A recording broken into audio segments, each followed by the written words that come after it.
সবাই কেমন আছো? আশা করছি সবাই খুব ভালো আছো, আর আমিও খুব ভালো আছি। চলো আমি আজকে কী ভিডিও তোমাদের সঙ্গে শেয়ার করি সেটাই তোমরা দেখো।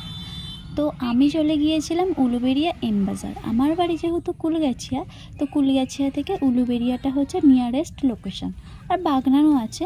তো আমি শুধুমাত্র কিন্তু একটা শপিং মলে যাইনি, না অনেকগুলো শপিং মলে ওখানে ঘুরেছিলাম যতগুলো রয়েছিল।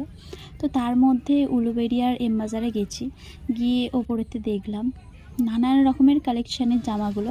ঠিক ওই 500-600 থেকে স্টার্টিং, মানে মোটামুটি তোমরা পেয়ে যাবে। তো ওখান থেকে বেরিয়েই খুব খিদে পেয়ে গিয়েছিল, তাই চলে গিয়েছিলাম ইউএফসিতে। ইউএফসি একটা ছোট্ট মতো ক্যাফে টাইপের, ওখানের খাবার দাবারও যেমন সুন্দর আর ছোট্ট